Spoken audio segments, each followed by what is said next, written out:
Hey everyone, what's up? Welcome to Crossroads, PlayStation podcast, Boss Rush Games. I am LeRon Dawkins, and the squad is not all here with me tonight. It's just me and the PlayStation Doctor tonight. What's up, Austin? We are the Crossroads Challengers pack of the podcast. You know, we're the end game. You know, it's not like you're getting the Godfall story. You're not getting the Crossroads story. You're not getting Nelly. You're not getting Chris. You're getting the end game level here. This is when you're level 50. You're maxed out all your weapons. That's where you get me and LeRon at. That's where you get it at. Unfortunately, you don't get to see the rest of it. You have to pay for that. That's all right, though. This, because contrary to popular belief, this is the best content. Whoa. You might be right. So what's up, man? How's it going tonight? Though. Oh, I'm doing good. Doing way better than I was this morning. I was feeling pretty terrible this morning. Oh, that's good. I think it's possibly because I got below freezing last night, which we weren't expecting. Mm-hmm. And I'm a cheapskate, so I don't turn the heater on unless it's really cold. And I did not know it was going to get really cold. And I woke up and I was like, man, it's really cold. And my body was aching and like I had the sniffles. Hold on. How cold does it get before you turn the heat on? I mean, I really try like not to turn it on unless we're freezing. Like when it gets below freezing temperatures, which it got to last night, was below freezing temperatures. you know what's weird about this? Hold on a second now. Let me see something here real fast because the temperature did drop last night. It's significantly. It's 38 degrees right now here where I'm at. But you know what? Like the AC has been on twice today in my house. How's the AC on in your house? because I would rather be a not so much crisp, but like a moderate temperature, during the wintertime because when the heat comes on, it feels like you're getting smothered because like there's no chill to the heat has no chill, if that makes any sense. I know what you mean. It's like the heat turns on. Turn the heater on. It's like the heat comes on and it's just oppression. It's like nah, you turned me on now. I'm not going anywhere. I live with three other people, right? So and one of them's a woman. So it's always a constant battle about the thermostat temperature. Yeah. Like me, it's like oh, just put on more layers if you're cold. Oh, we'll just take off less clothes if you're hot. Kind of, it's that argument again. Yeah, shoot. So there have been some times where I go to bed at night and someone sneaks and turns on the heat, and so I wake up in the middle of the night and I got the night sweats. And it's like, what the and because we've been living in COVID, right? Like I'm seriously like, oh my god, am I sick? Because I wake up and I'm like just water's running off of me. Right. I'm like, oh my god, what's happening? And then I realize the heat's on. And we know you ain't wearing sleeves, so it's not like you're not doing your part. I mean, no sleeves November. Okay, now while I don't sleep naked, I can't sleep with clothes on either. If that makes any sense, like there's something on there's. So you can't sleep naked and you can't sleep with clothes on. Where's the middle ground? Okay. Yeah, actually, I'm sleeping in my underwear. Okay. But what I'm saying is, I don't know. I don't understand how people get in bed with pajama tops and bottoms on. I don't get it. And get under full covers too, like not just the comforter, but like the top sheet. And sometimes I have a blanket on top of that shit. It's like, what are you? No. Now we'll say the other night, Saturday night, I believe, I was so tired that I had full on jeans, a full on belt, full on hoodie, heavy hoodie, and just got curled up in bed and fell asleep as soon as I got home. Where was it? Wait. Where was Katie at? She was there too. We had just got home from. So it's more like you just. So it's more like you fell. So it's more like you fell asleep. Yeah. And not so much that you knew you were going to bed and you just kept all your clothes. Well, no, I think it was kind of a mix of both. Like I knew I was going to sleep because I was so tired, and I just did not care enough to take anything off. Oh, I did eventually kick my jeans off, but that's what I do in the middle. I do a lot of things during sleep, talking, walking. Who knows what I do? you Threatening know to what? kill people. Don't take this the wrong way, but you seem like a sleep talker. You do. I don't know why, but you seem like a I sleep don't. talker. Oh yeah, it's bad. I don't take any offense to it. I am a little ashamed of things I've said Mm-hmm. while in my sleep. Like that I'm going to murder people, and I mean I don't Oh know who wow! I'm murdering. You're violent. And Yeah, you're I guess I'm I tell you I must go to war when I'm in my dreams. I feel like I should be a David Cage game at this point. Oh geez, no, that means a Just kid's go to dying somewhere. That means a kid's dying somewhere. Don't say that. war. So how's your week? How's your week been, man? It's been good. I've mostly worked, and as we get to our gaming section, it's gonna be really disappointing. But it's good to get all that Christmas money, right? Get on my Christmas checks, and Mhm. hopefully we'll have a good cushion, good time. Maybe do some extra special stuff on the Christmas week. I'm hoping that we maybe shut down Christmas week. That'd be Oh, great. the job. Yeah, but Yeah. don't tell my job I said that. Don't worry, your secret's safe with me. But Yeah. Uh, my my week's been okay, but I swear it feels like there's a grind right now as far as work is going because mm, normally in December for my job, like we're not slow, we're more like steady. But my God, I've been freaking like turning and burning these past couple of weeks. mm. You saw in the chat, like I sent that video, like I was stuck in traffic. Oh yeah. Yeah, man, yeah, that shit's crazy. Now And I was stuck in now, traffic both ways because that was on the way because we live on what's technically called the peninsula here in this area of Virginia. mm, So to get to the south side, like we have to go through a tunnel. And mm, it's a notorious tunnel because like basically like traffic commuting back and forth getting to the Navy base, like that's where all that crap goes. So gotcha. yeah. And right now they're doing this expansion on the bridge tunnel.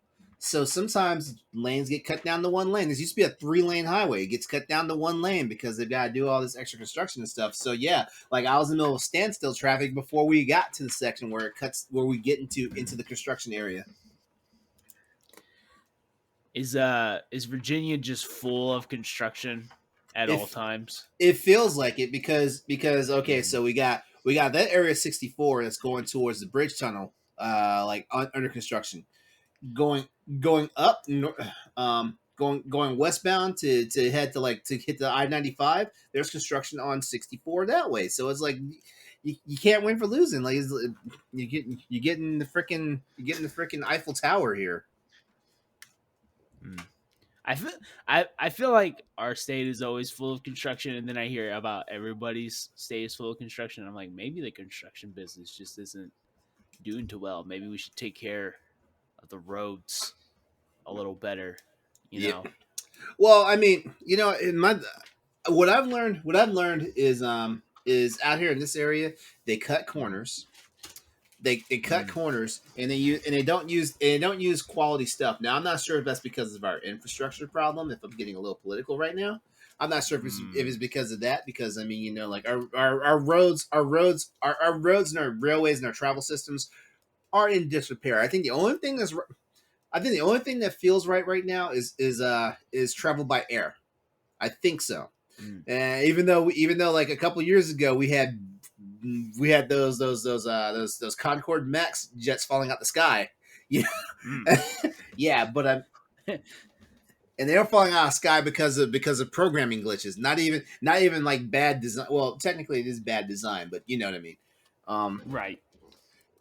but um, but yeah, I feel like right now the only thing that seems to be right now is air travel, but then again, air travel also has its ups and downs. You got dumbasses that don't want to comply with regulations and want to punch the flight attendants in the face and stuff, and want to barge in the cockpit on the pilots and stuff. And it's like, yeah.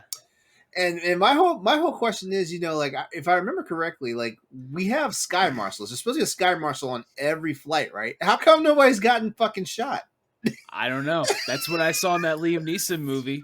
Is man, what was that movie called? I forgot what that movie's called. Because I'll tell you right now, if I was a sky marshal, somebody be getting jacked up. Oh man, I feel like I would wake up every morning knowing today I'm gonna jack someone up. If I went home without messing anybody up, I'd like go home and be like, man, today was kind of a shitty day, man. I didn't get to do anything. Someone's not gonna die, but someone's gonna get a bullet in their ass. That's all I'm gonna say. Let me see. You go home and you just start drinking liquor, and someone's like, "Man, what happened today? Nothing happened today. I'm sad." Because let me see someone punching a flight attendant. I'm sorry. Oh man. You know what? Maybe shooting's a little too harsh in this environment that we're in. I forget we're supposed to be living in a kinder, gentler United States these days. But if I was a sky marshal, if I was an air marshal, whatever they call those guys, and I see that stuff happening, I might not shoot you, but you're gonna get pistol whipped. I would like to be there as the flight attendant and do the old SNL skit and be like, bye now, bye. Go ahead, bye. Because I mean, people have no. Like we're basically in COVID times right now, but the last major thing that happened was 9/11, right? You would think everybody would know how to fucking act on a plane, so you wouldn't. So number one, like, it doesn't matter what skin color you are. Number one, you would not be looked at as a terrorist, because I'm sorry, if someone's screaming and hollering about like stuff that's not right on the flight, and they start like assaulting like flight attendants and stuff like that, I'm thinking you're one step close to being a terrorist at this point, because guess what, like shoot, some people gave up their lives, to fight out two dudes with freaking box cutters. Just, so democracy can still stand.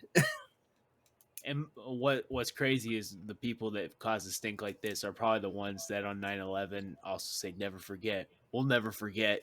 Yeah, we'll never forget. Mm-hmm. And they forget how to act, apparently. Yep. Okay. Well, we remember that part. We forgot how to do that part.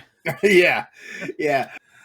This is Crossroads, PlayStation podcast of Boss Rush Games. Every week we come together, bring you the latest in news, rumors, games, and general discussion in the world of PlayStation. Crossroads airs live on twitch.tv/Exodus803, Tuesday evenings at 8 p.m. Eastern Standard Time. If you can't check out the show, head over to Apple Podcasts, Spotify, or any of the other podcast locations to get the show. Recaps of Crossroads of this show technically air every Wednesday. Every following Wednesday night. I don't know why I got tongue-tied there. It's way too early for this. The recap of this show airs every following Wednesday night at 7 p.m. on youtube.com/Exodus803, my YouTube channel, as well as early Thursday mornings at youtube.com/Boss Network. If you want to see previous episodes of our show, all 61 episodes currently can be found on our parent website, bossrush.net. If you like the show, please consider subscribing to the podcast and giving us a follow on Twitch. And remember to share, rate, and review us wherever you check out the show. All right. Well, Austin, this might be a really disappointing segment tonight, but what have we been playing? You know what? If we have to pad this, we will also include what we've been watching. Oh. So yeah, I hinted at it earlier. I have not played a lot of games. I played some Deathloop. I'm still enjoying it, but the problem is I'm so beat after work that I keep like dozing off and not having enough time to really dive into it. So I've been playing pretty much Call of Duty Vanguard, just playing the multiplayer, because I'm playing it like maybe 20 minutes at a time, just playing a couple matches and hopping out. I've heard the multiplayer in Vanguard is nuts. It's chaos. That's the best way to put it. It is not as good as Cold War and not as good as Modern Warfare, but it's kind of fun at how chaotic it is. It's impressive when anyone goes on a kill streak more than like 9 or 10. But it's also kind of like when you do, it just like everything works together. So there's like some really badass moments you can have just the way that the maps are all set up. But yeah, it's good. It's a but it's a serviceable Call of Duty, but it you can tell it's the third team. You know, it's not the A team, it's not the B team. It's it's double A ball, and but I'm still enjoying it. And once I finish Deathloop, I may play that campaign next just to get out of the way, since it's a shorter game. But yeah, that's all I played. I haven't watched a whole lot either, except for football, of course. I watched that on Sunday, but we did start watching. We watched iCarly, the the new reboot, on Paramount Plus. How is it? It's okay. Were you a fan of the original show? Yes. Now, Okay. was I in high school, middle school? Yes. So it's a little different, but they definitely aged it up a little bit. It's okay. There's a couple characters that I'm not a huge fan of, and really there's only one character that I still really like, which is the brother in the show. Okay. And not to get on like a political soapbox here, but I don't like shows that I don't mind if a show is woke. Just don't tell me how woke you are the whole time. Is that what it's doing? Yeah, it's very like, oh, look at us, we're diverse now, or oh, hey, look, like, and they're like, it's not like they're diverse and they're saying it, or they're like they're just that way. It's like, hey, look at us, we would never be here. Like they say it, the characters say it themselves. I'm like, no one talks like this. No one in real life talks like this. Oh, so they're not even doing it for the irony. They're just putting it out there. Yeah, I was like, all right, do you want a gold sticker for it, or do you like, what do you want for that? You know, it takes me out of it. But it's iCarly. I'm not expecting, I'm not expecting gold beat comedy, I guess. But then we started watching The Neighborhood just before we got on here, and I'm already kind of interested. It is. Did you watch New Girl at all? Yeah. Do you know Schmidt on New Girl? Okay, so I didn't religiously watch New Girl. Like I would watch it if it was on, but like I never got invested in it. Okay, but I know of the show though. He was the more like I don't know how you would say it, like more charismatic. Like he was very dramatic in the way he talked and everything. Wait, I think I know what you're talking about. I think so. Yeah, he is a white guy with a white wife and white kid, and he goes into a black neighborhood, and like everyone's black in the neighborhood, so they're like the new people on the block, and it's Cedric the Entertainer. And I've seen the trailers for this show. Yeah. What is her name? She was the mom and Everybody Hates Chris. I can't remember her name though. Her real name. Tashina Arnold. Yes. So yeah, she's Pam, in it. Pam from Martin. Yeah, that's right. So yeah, and she's the wife. Funny. Yeah, she's the wife. Cedric Entertainer's the dad. She's the mom. Oh, you know what? Okay, now I understand. Now I understand where I was coming from, because I watched the Emmys. I watched the Emmys a couple months ago, and Tashina Arnold and Niecy Nash came in like blitzed, and because Cedric Entertainer was the host for the Emmys, and they came and they blitzed him because they both played his wife in certain roles. So they got him in between. And I was like, okay, so who's the better wife here? Okay, so she's on that show of him as the wife. Okay. I may check it out. I meant to check that out. Yeah, it's on Paramount Plus. I was like, oh, it is okay. We finished iCarly, and then like that was the next recommendation, and I had seen commercials for it before, so I was like, why not? So we watched a few episodes. It's funny. It seems like the only thing I'm watching on Paramount Plus is Star Trek and The Challenge. So I want to watch The Challenge for several reasons, but Star Trek I have to watch when my wife's not around because I don't think she's gonna enjoy it. Yeah, that's gonna be one of those shows. I have so many shows that I gotta watch like on my own because I'm gonna be like, Katie, are you watching? She's like, no. All right, well, yeah. Well, I tell you what, if you want to start watching, you let me know whatever season of Challenge you're watching, and I'll watch it with you, and then we can. Hey, so we might have our. Hey, we might have our own. We might have our own queue list. Yeah, are they still making new seasons? Oh yeah, there's like a new season. They're either in the middle of a new season right now, or there's a new season coming. Like that show's not stopping because I've been reading interviews about how like certain people are saying they're done or they're not coming back and stuff like that, or like it. So yeah, like here's my thing: I think as long as they have Big Brother, they're going to still be making the challenge. Well, so the only reason why I'm interested is because I listened to this comedian Anthony Jeselnik. He has his own podcast, and he talks about the challenge like it's like a really in-depth show. And he's like, there's like I guess seasons that you definitely want to skip because they're not that good, and like all this. He's got like the whole lowdown on the challenge. Okay, and, he's probably a little more involved than I am, but man, I love the challenge because I used to love the Real World and Road Rules. I used to love those shows, and basically the challenge is the cast from like the best, the most popular people from those casts coming off to do like competitions and stuff like that. So that's how I got snared. That's how I got snared into it. Okay. Yeah, and also a little bit of trivia. Like I auditioned for one of the seasons of the Real World. Like if oh really? Like if I had made it, I would have been on. If I had made it, I would have been on the first time they were in Louisiana, New Orleans. Unfortunately, I auditioned and I even got a letter from them and everything. Basically, I auditioned and they said they thanked me for my audition. They reviewed it and everything.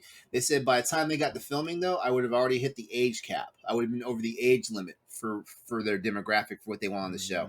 Like I was turning 31 that year.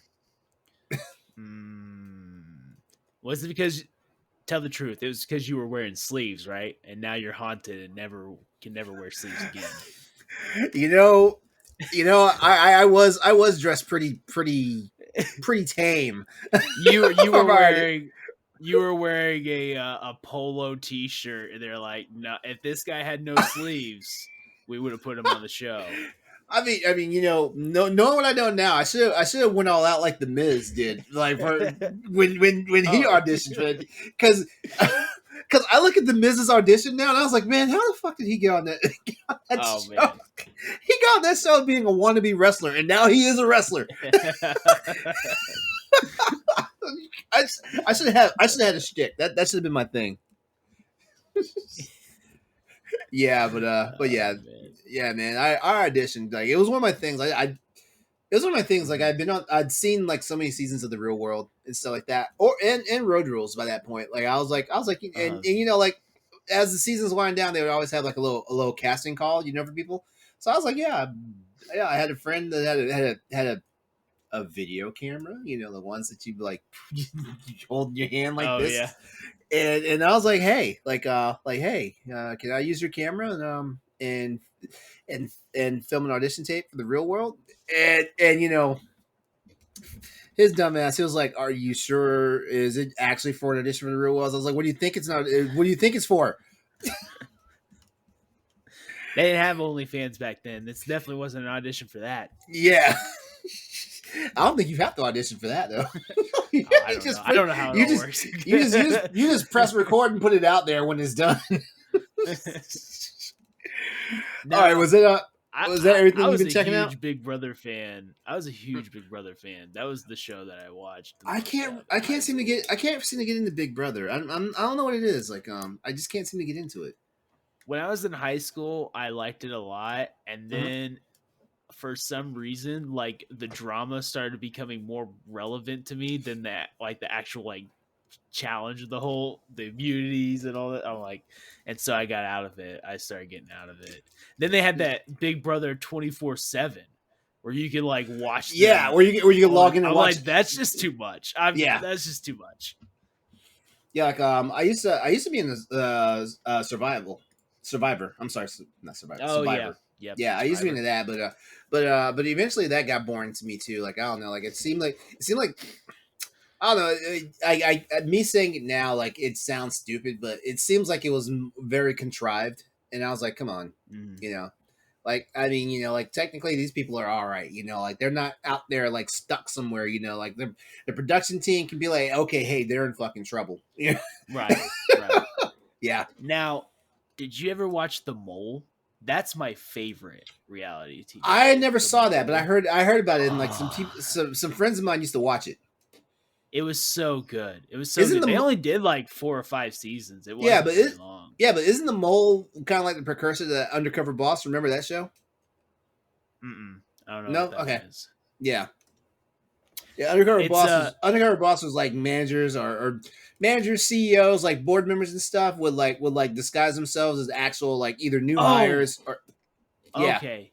Yeah, yeah. I remember because they did one where I work, except not where I work, Oh, but at okay. Taco For that, Bueno in the for that. same town. Okay, In okay. the same city. They did one for Taco Bueno, and which is like a local Mexican Tex-Mex restaurant here. Yeah. And the guy that they like were like interviewing, he got all this money and all this scholarship from the undercover boss, and then like 4 months later got arrested for like beating his girlfriend. Like it was like all of a sudden I was like, holy Oh my shit. god. What a turn of events. He was just on TV, got like a $500,000 scholarship or whatever nonsense, and then got arrested. I was like, wow, this is just Jeez. great way to represent Oklahoma. All right, man. Anything else you had going on, game wise No, or movies or TV? no, I have worked, ate, and slept. Yeah. That's pretty much That my. kind of feels like how it's been for me this past week. Mm, Game night. I had game night with some friends over the weekend, and we mm. played some killer rounds of freaking Among Us, and like I'm not sure. Have you played Among Us recently?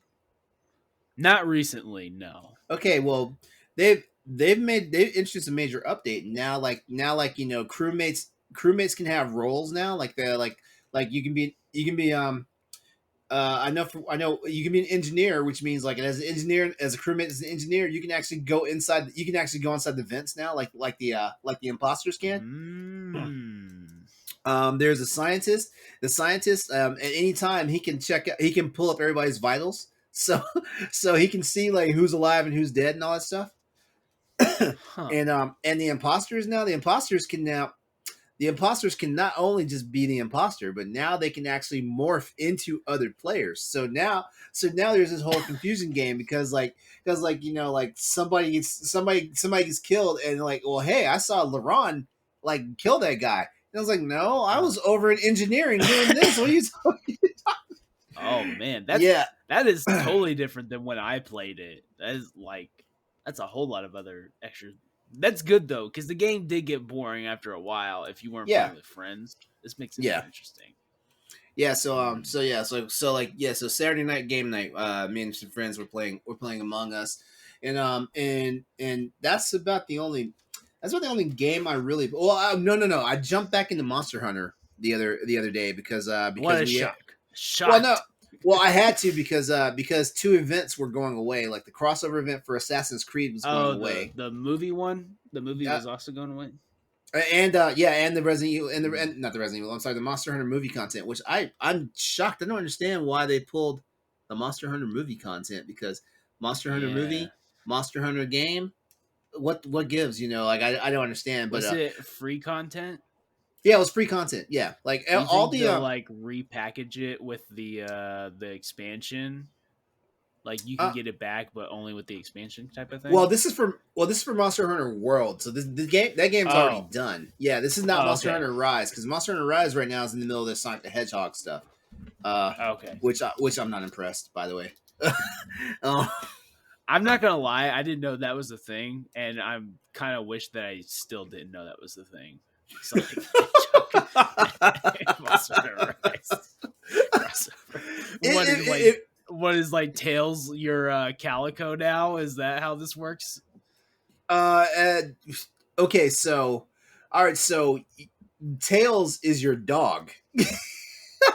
Is a suit for your dog, and your cat, your Palico, actually looks like Sonic the Hedgehog. He has a skin that looks maybe like Sonic, and he even turns into Golden Sonic at certain points too. And then you wind up having like basically like a hat that looks like his hedgehog hair. And a tracksuit that basically a blue and red tracksuit, so like you're the Sonic the Hedgehog colors. And I don't know, because like I haven't played the content, because I can't take that one seriously. No. Yeah. Not my Monster Hunter game. And trust me, I jumped on worse stuff. I did the Animal Crossing stuff in Monster Hunter 4. Oh shoot! I tell you what though, one of the best crossovers Monster Hunter had, at least on while it was on the Nintendo platforms, was they did a Metroid crossover where like you got where men got the Samus Aran like bounty hunter suit, and women got the Zero suit. And everybody got the Buster Cannon. Yeah, like that was the best. That one was the best one. That was because I mean, like I'm a Metroid fan, so I had to get that. Oh yeah, yeah. And didn't the Mega Man one suck though? Which was the Mega Man. Okay, yeah, the Mega Man content was actually for the Mega Man content was for the cat. That's right. Yeah, which is cool because like, oh man, because eventually like because your cat's ride or die in the game, so like they go in there, they'll fight the monster and stuff, they'll get their asses stomped and stuff like that. so just imagine like your cat's getting KO'd and you hear the doom doom doom and you see the sparks go like how when Mega Man dies. It was the coolest shit. Oh man, like Monster Hunter is so fun. Like, but you guys don't need me to tell you all that. Y'all already know. Well, and, if they played it, they know. They know. I haven't played Rise, but I loved World so much and put too many hours into it. For my taste, but man, like my time on World, and you know what the crazy part is? Like I played World because I want to say I played World like. Because I'd already played the Assassin's Creed content, so I didn't need that. I played Assassin's Creed content, back when it was a thing. Because I want to say the Assassin's Creed content was in there before the Iceborne expansion came out. So I know I'd played that. And I already got the mantles and stuff like that. But it was the stuff for the Monster Hunter movie. I just hadn't played it yet. So when I heard it was going away, like it went away on December 2nd. When I heard it was going away, I had to jump on and play it. It was fun. I mean, Yeah. Did you already finish everything that you could finish? Yeah. Okay. Yeah. I'm way past end game. Like yeah. But shoot, like like you played as Mila Jovovich's character on the for those missions and stuff like that, and and basically you fought two of the monsters that were featured in the movie. So you fought like the Black Diablos, and you fought you fought Rathalos, and this Rathalos was 4 times the size of a regular Rathalos. And it kind of pissed me off because in the game when you hunt the monsters, like you get what's called crowns for like the largest size you hunt and the smallest size. That big ass Rathalos didn't count towards a crown. Yeah. Thanks, Capcom. Yeah. Yeah. And other than that, like so that was really all I messed with as far as games. I'm playing catch up on Hawkeye right now. I'm one episode behind on Hawkeye, but I'm enjoying the show, and Yeah. I can't wait for the new episode of Star Trek to come on tomorrow night. Mm. You just remind me of all the shows that I need to catch up on. I still haven't watched Loki. Still haven't even started it. Oh God, you're missing some good stuff. Like you gotta watch Loki, especially if you started watching the Phase 4 Marvel movies. You gotta watch Loki. See, here's the thing. I have a Marvel burnout, but I really want to see the Spider-Man movie. And so now I feel like I need to watch Black Widow and Shang-Chi and Eternals. And... Honestly, you don't need to be in a hurry to watch Black Widow. And I know anyone that knows me knows that you probably saying is like, oh, he's saying that because he's not a big Scarlett Johansson fan, which I'm not. But you don't need to be in a hurry to watch Black Widow's movie because technically it's a filler movie for what happens in between the events of Captain America: Civil War and Avengers Infinity War. So what you're saying is she dies in the end anyway, so who really cares? No. Basically, spoilers. Well, no. Basically, okay. So remember Infinity War when she shows up with Captain America when the Vision and Wanda are getting their asses beat by two of Thanos's troops. Yeah. Okay. Like it basically okay. So at the end of minor spoilers at the end of Civil War. At the end of Civil War, she basically becomes a fugitive, just like Captain America and everybody too, right? So this movie, so the Black Widow movie, I said Scarlet Witch earlier. The Black Widow movie, basically talks about her time on the Lam and then what was going on. Because here's the thing about it, like I thought the movie was going to be an origin movie. I thought it was. I thought I was going to talk about how she became the Black Widow, and I thought that's how the movie was going. No, it really wasn't. Like you got some of her origin story. You got what they need to tell you as far as what her origin is. It tells you about how she becomes a Black Widow, but you don't see how she becomes a Black Widow. If that makes sense. Gotcha. And then basically the movie talks about the adventure she had before they all link back together. Before when Thanos shows up on Earth the first time. And that's basically how that movie goes. But so you don't have to be in a hurry to see that movie, but I would say for sure, like see Loki before you see Spider-Man. And Loki's only like 5 or 6 episodes. Yeah, so, I know. I'm so behind, and honestly, I don't know why I haven't. Just because I've heard Owen Wilson's great in the show, and that he is even more interested. And I'm like, he is. He impressed the shit out of me. Yeah, I will see it. I will see it. It's just a matter of time. Yep, and hopefully soon because that Spider-Man movie is coming out in 2 weeks. Yeah, I think Like, is it just in time for Christmas? I can't remember for sure. I want to say it's the 22nd. If I'm not mistaken. Which would actually be kind of weird because it'd be a Tuesday. Spider-Man No Way Home, December 17th. So that's in 10 days. That's next Friday. Next Friday, man, I've got a lot to catch up on before next Friday. Like you can watch Loki in a weekend though. You can watch Loki in a weekend. Yeah, that's and I don't think you need to see. Well, if you watch Loki, like I don't really think there's any bearing on Shang-Chi and the Eternals just yet. But I know people are telling me I have because I haven't seen Shang-Chi and the Eternals yet. I know people are telling me I need to see Shang-Chi before I see the Eternals. So there's that.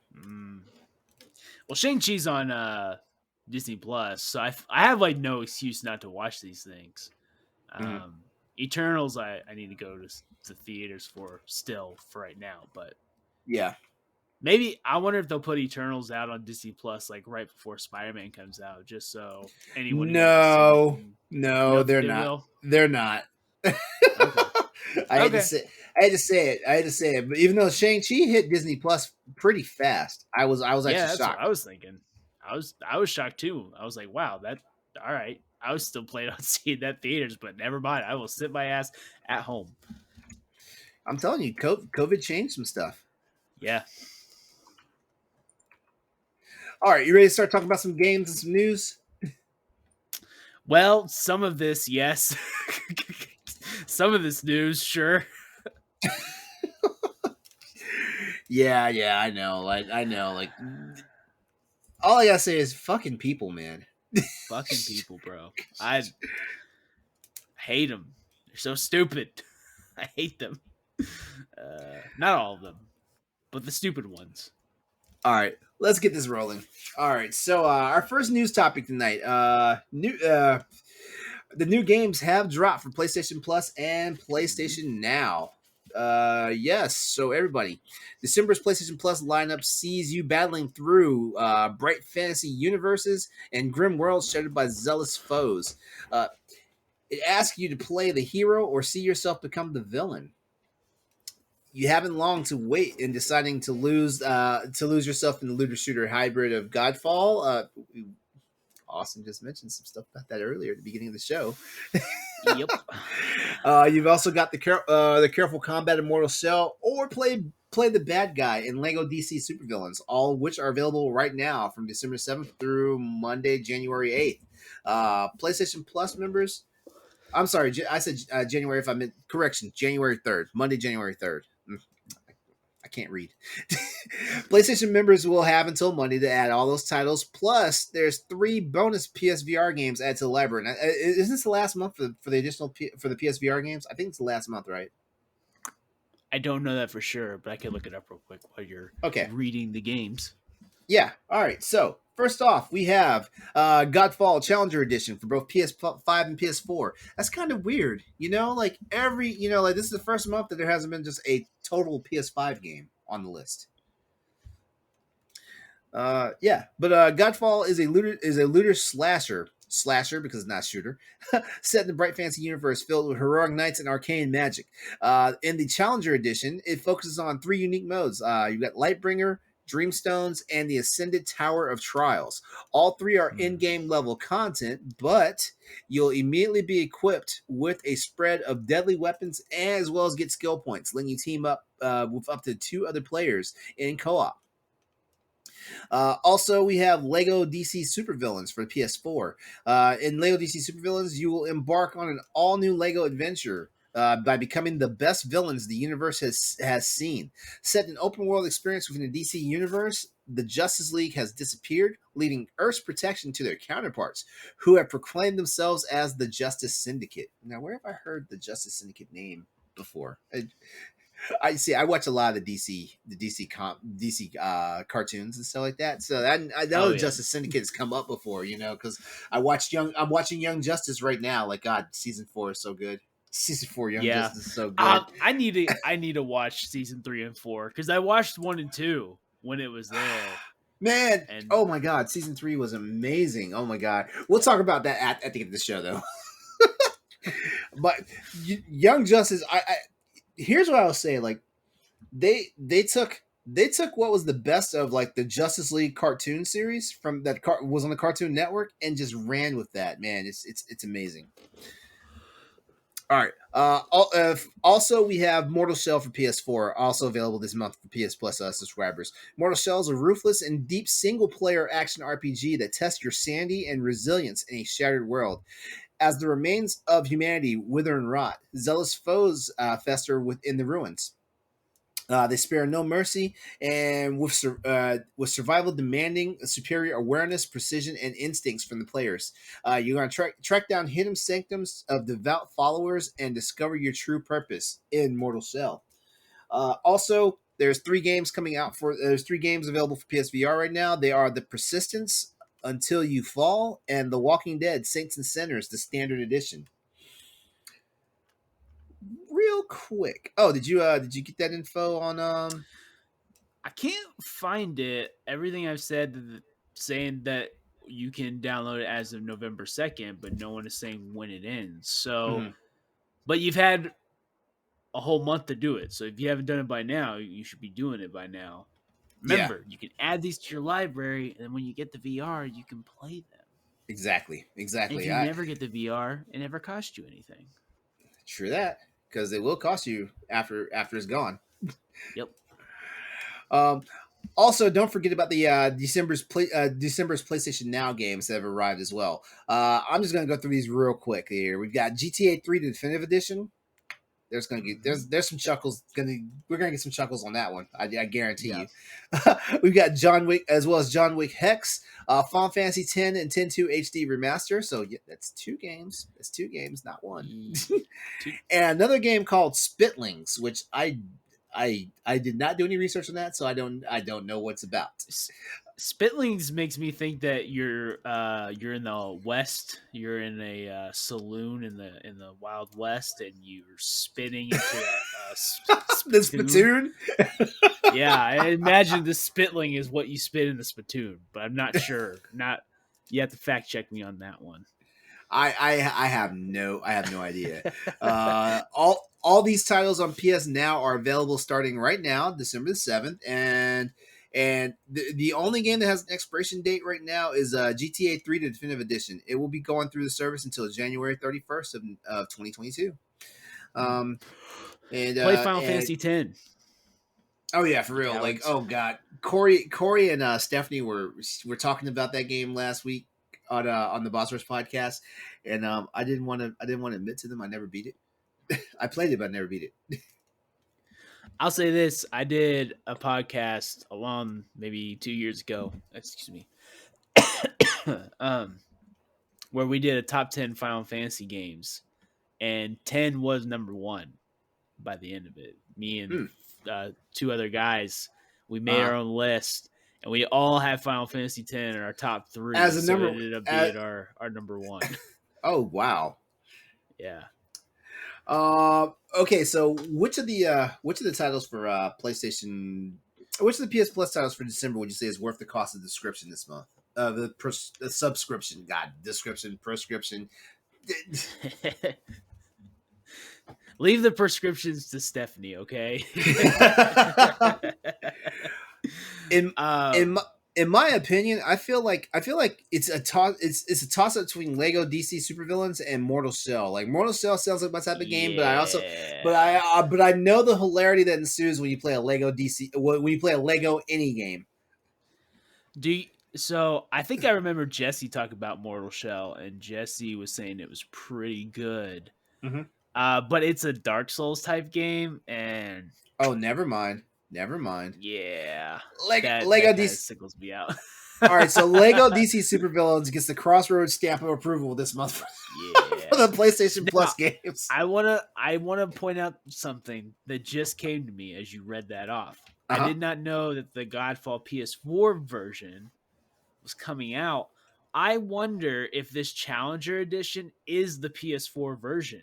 Maybe they decided not to put the whole story and everything on PS4, and the PS4 version is just like an online kind of like horde mode or whatever this game is.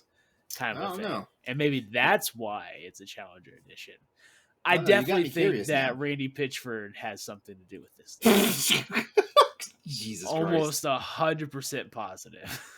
Jesus Christ. But yeah, Lego DC Supervillains. I want to be. Who is your favorite DC supervillain? My favorite DC supervillain? Yeah. See, he. Okay.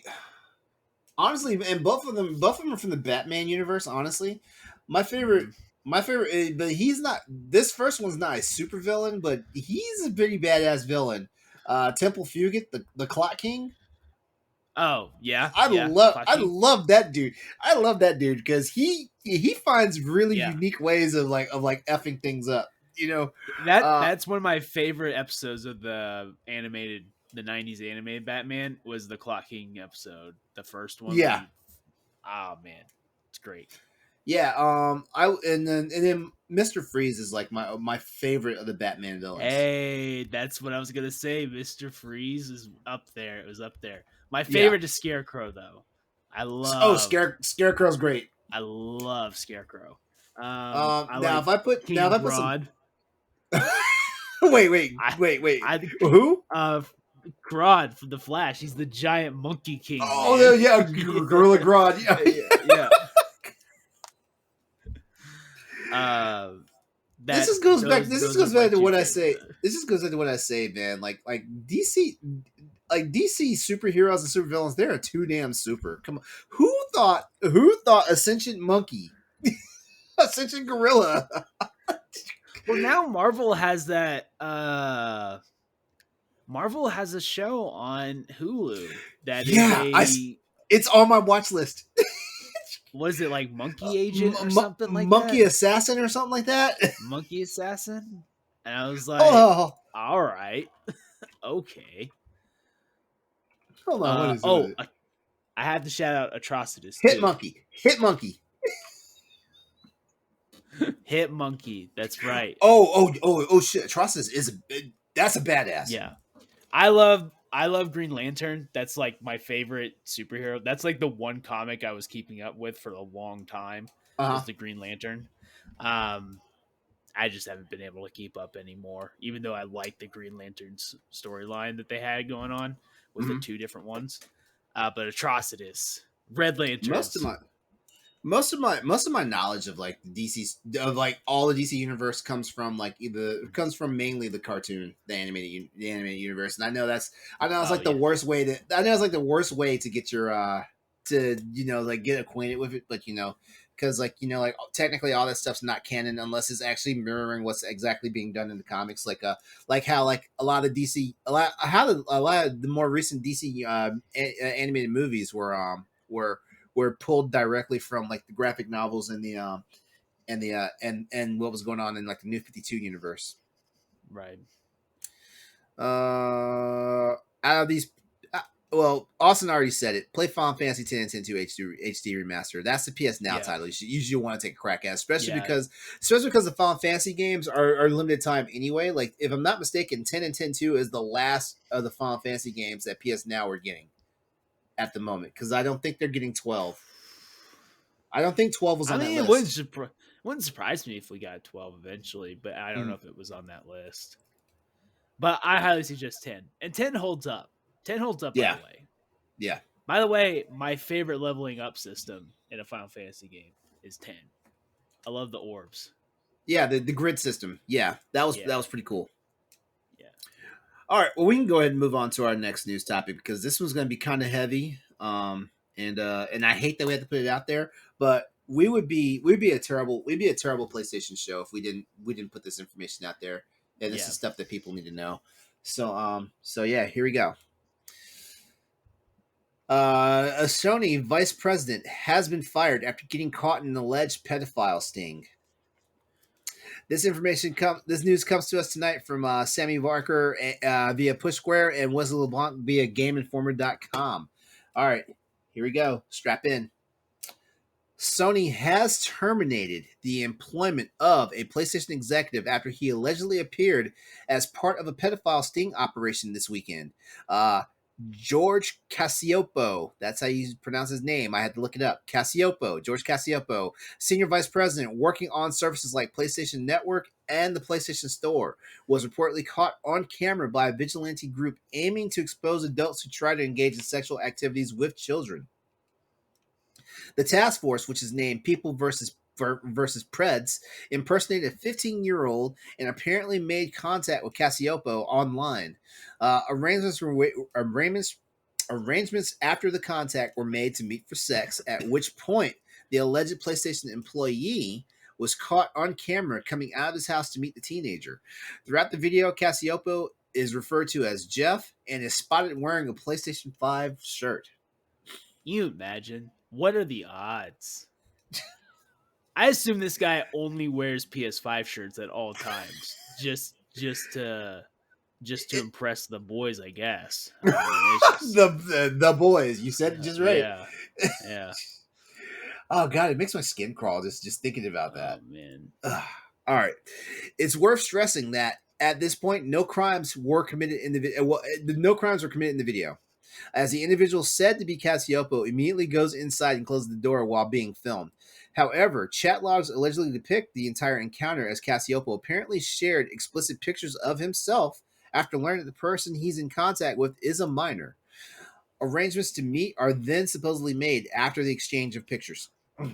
Prior to the meet, Cassiopo apparently sent a photo of himself wearing the same PlayStation 5 shirt as the one he's caught wearing in the video. Since the clip has emerged, Sony released a statement to CNET stating that it's aware of the situation and the employee in question has been terminated from employment. All right, so if you wanna actually take a look at the video, because it's actually out there on YouTube actually. I placed a link in our actual stream chat right now in the live Twitch chat, so you have the chance to check it out if you want to. All right. The San Diego Police Department has received the People vs. Preds evidence, but the police have released no public information regarding this incident, and it's still unclear if this will develop into a case. But regardless, Cassiopo is no longer a Sony employee. I don't. Like typically I have questions. I have questions to ask, like the audience and you Austin, and the rest of the panel and stuff like that. I have nothing to ask on this one. There's nothing to ask. This is clearly a piece of shit person. Yeah, exactly. Glad that he's gone. But you know what? And I hope they got their PS5 shirt back. Yeah. But you know what? This is indicative of a problem, though, because I mean, like the gaming industry, like we hear the news about Activision, we heard news about Ubisoft, we heard news about Riot Games. Like what's the one girl's name? Katie Casper. In looking up information for like stuff like this, I learned about Katie Casper. She was working for Nintendo, and she stepped down and resigned from her position because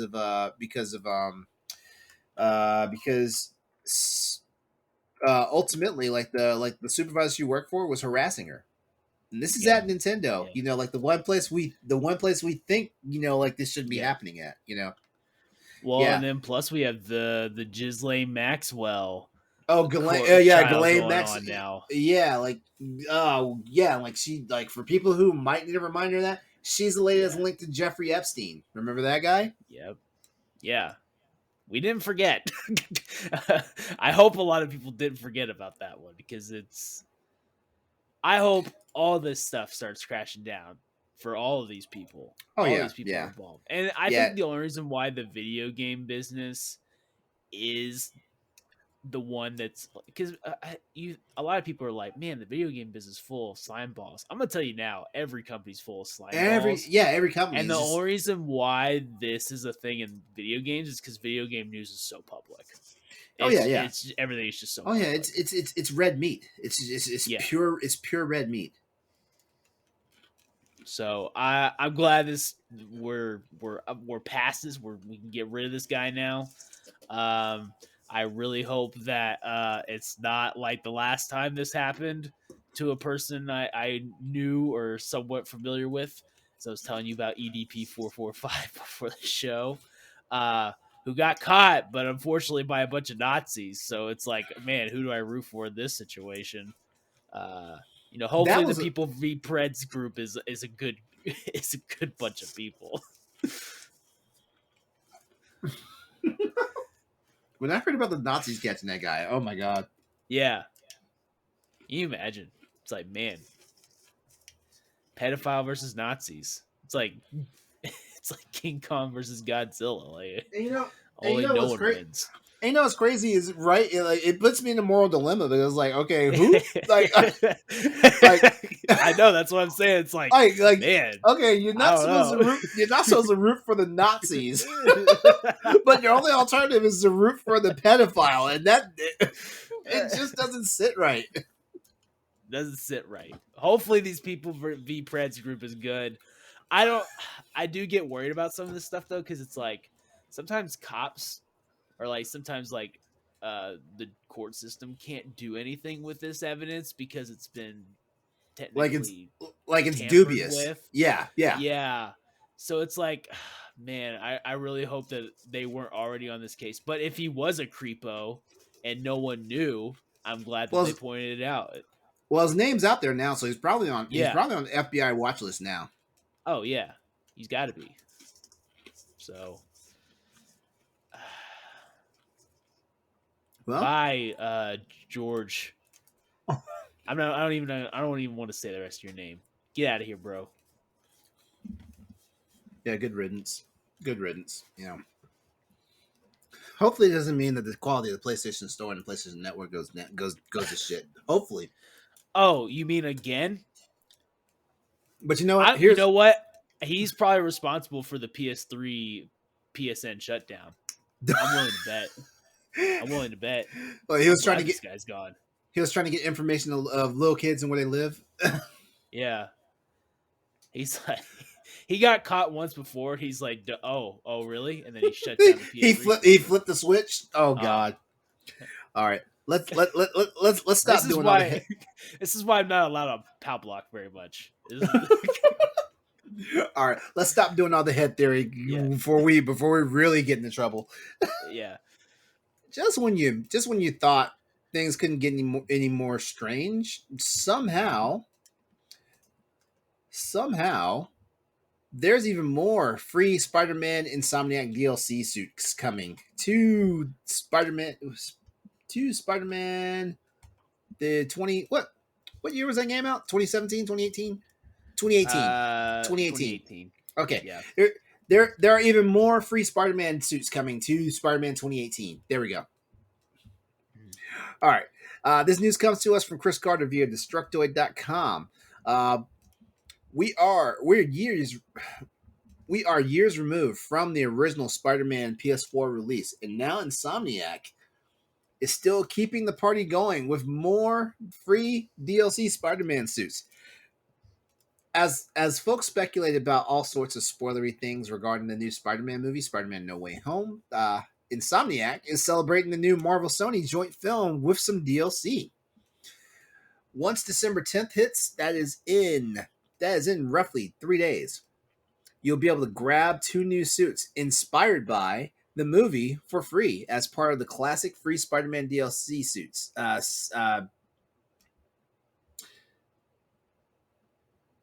Why did I get lost there? I got lost in my thoughts for a second there. You'll be able to grab them as part of the free Spider-Man DLC suit system that they've been doing since the launch of the 2018 game. I didn't know they had a name like that. It's so confusing. All right, but there is a catch though, and some people are going to hate this catch. These suits are only available for the Miles Morales edition, Ultimate Edition. So you have to have a PS5. This whole affair is still a sore spot, as Sony has not offered the option to separately purchase the remastered version of the 2018 Spider-Man game.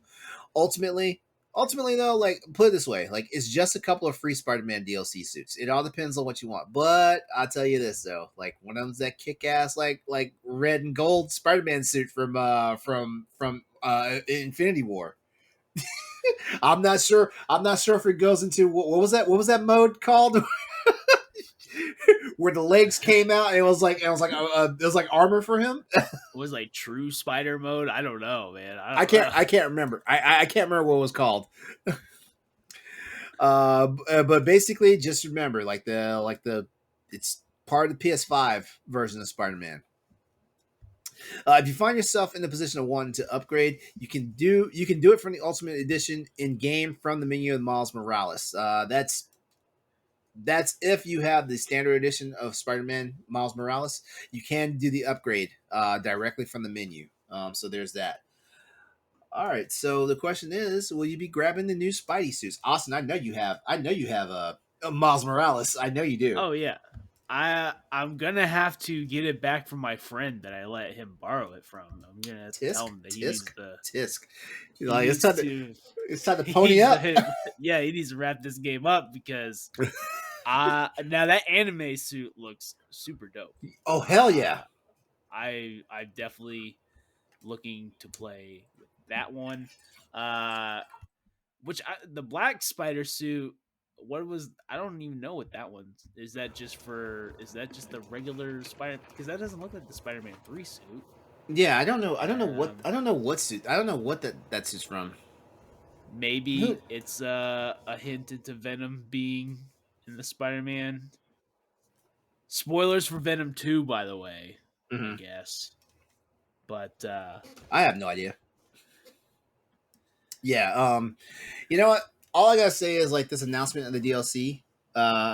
Basically, I haven't played the 2018 Spider-Man since Miles Morales came out. But I think I have. I now have incentive to play it. Yeah, I've been wanting to play the remaster just because it's a pretty quick platinum to get, and I kind of want to play through it again. I also need to play through Miles Morales again to get the platinum the first time. So I can't the even. suits are coming out in a good way. Yeah. All right. So here's a serious question though.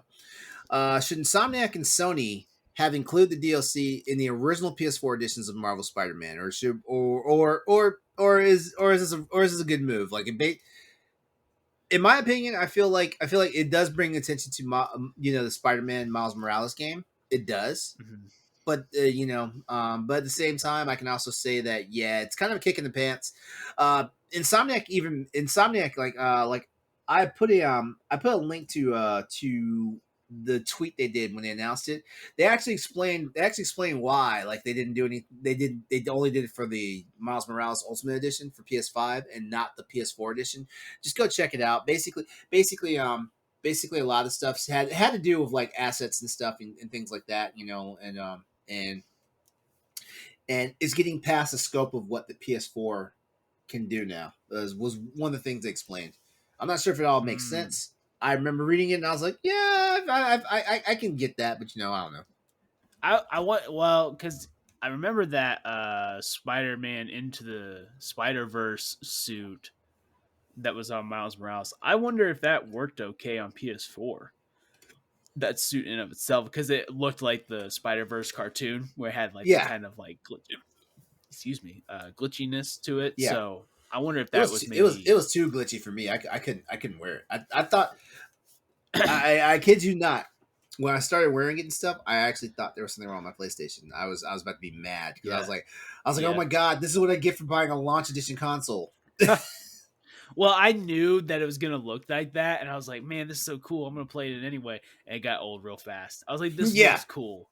I kind of wish there was a separate mode where you could have that suit but not have the gameplay like that a little bit. But oh well. It's still really dope. There's a plenty of Spider-Man suits in that game. So many good ones.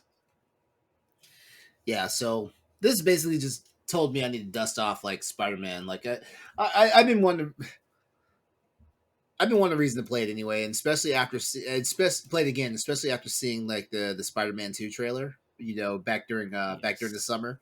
Like I'm ready. Yeah. Yep.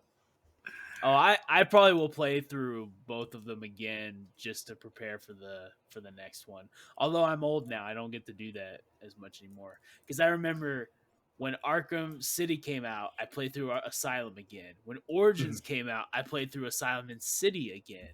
And when Night came out, I played through all three of them again. And now I can't even think to play Spider-Man Remastered. When Ragnarok comes out, I gotta play God of War again. See, that's another one. I played Horizon within a year, so I feel like I'm okay there. But God of War, I feel like I need to play one more time before Ragnarok comes out. But yeah, we'll see where the time is at that time. All right, we're gonna go ahead and move on to our next topic, our final news topic for tonight. This is actually pretty good. Nick Offerman is joining HBO's The Last of Us TV series, or is he? I don't know. Question mark, right? Question mark? Wait, is it a question? I didn't know it was a question mark now. It's a question apparently. All right, this comes to us via David Carcassole at psu.com. All right, so Carcassole. My bad. One of these days I'm gonna stop butchering people's names. All right. A new casting addition to HBO's Last of Us TV series points at Nick Offerman being the latest to join the ranks of the show. In an interview with The Guardian, another cast member, Murray Bartlett, spoke about working with Nick Offerman and how most of his scenes were with him. Murray had this to say: "It's an epic show, but beautifully human and intimate. We filmed in Calgary. A lot of my scenes were of Nick Offerman. Playing off of him was awesome." There is no word yet on who Nick Offerman will be playing, but since Murray Bartlett is playing Frank, it's likely that Offerman's character is a new addition to the story and a part of Bill and Frank's plotline. Interesting. It'll be great to see what Nick Offerman brings to his role and to the show. The closer we get to it, however, and with this announcement, it makes you wonder who else has joined the cast that may be a great surprise when it airs. Keep tuning in to Crossroads PlayStation Podcast, where we will keep you up to date with the latest news, all spoiler free, of course, on HBO's The Last of Us. All right, let's get it out the way. Are you excited about The Last of Us, the TV series? Are you excited? I am, but this kind of scares me just a little bit because I've never seen Nick Offerman in a serious role, and it's like, I don't know. I don't think I've seen him in a serious. Now, actually, Bill is kind of funny in Last of Us, but yeah, if he is playing Bill, the Bill and Frank stuff is going to be really emotional if you remember what happens. Oh, hold on. Okay, it just got leaked. So spoilers now. It just got leaked. Nick Offerman is playing Bill. Okay. That's the story that I saw. So maybe I saw this a little later in the day. Well, I saw this yesterday. I saw this yesterday, and this just came out roughly about 10 hours ago. So he's playing Bill. Okay, that's going to be crazy. I'm like, so Bill's funny when he goes back and forth with Ellie in The Last of Us. Yeah, but the Bill and Frank story was serious. Yeah. I'm like, I've never seen Nick Offerman in a serious role before that I can think of. It's been comedic. So I'm like, ooh, it'd be really impressive to see Nick Offerman like show his range here if it is that serious part, because the Bill and Frank story is tragic, but apparently he does have range. From what I was looking some stuff up, but he was just recently on one of the morning talk shows, and they were showcasing. They were talking about like one of his latest roles, and apparently it's a dramatic role. Oh, okay. Yeah. Okay. Well, maybe I need to go look through his IMDb page and see if I can find some more serious stuff from him. But yeah, that was when the name popped up. I was like, it's a little suspect. I was in the same thought process as well. All right. So here's the question then. Okay, now that we know who he's actually playing, does the addition of Nick Offerman to the show make the entertainment value of the show much more worthwhile? I will say that him with Ellie parts is going to be great because the way that they banter back and forth in the game is great. Jeez, I'm gonna have to play The Last of Us again. Yeah, it's the only thing that I'm thinking about now is the more brutal part of the game to me, which is the two brothers. That is that's the part of The Last of Us that gets me. The two brothers, Joel and his brother? No. I know what you're talking about. I know you're talking about. I can't remember. We're not gonna say anything about. We're not gonna say anything about that part of the game, though. But those, I'm like, man, I'm not ready to watch that part. Okay, I'm sorry. Like playing that part of the game pulled so much emotion out of me. I was like, oh, no way in hell. Yeah. See, everyone gave me shit when I said that I didn't really feel anything at the beginning of the game because Joel's daughter dies. Spoilers, but not really. It's known. And I was like, all right. But that scene in the game, I was like, I don't like that. I didn't like that one at all. Yeah. It was terrible. But,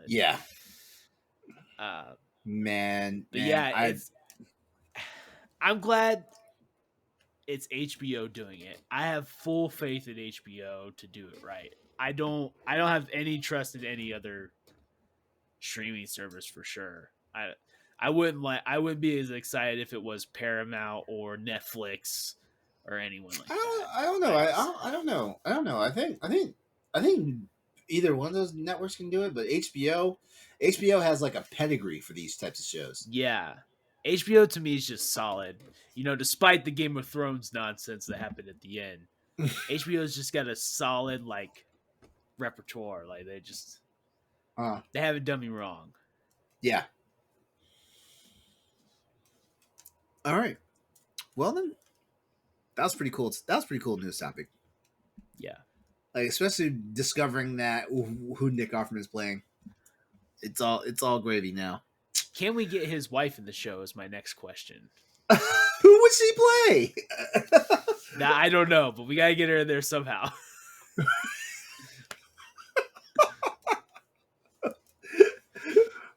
Who?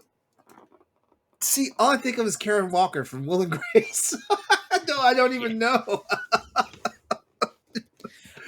Him and her. What is her name? Megan? Is it Megan Mullally? Megan Mullally. Mullally. Yeah. Him and her in Parks and Rec, because she's his ex-wife in the show, and like they're really it's hilarious. It's hilarious, their relationship. But it's funny though. Like if she was taller, I could see her playing like Lady D from Resident Evil Village.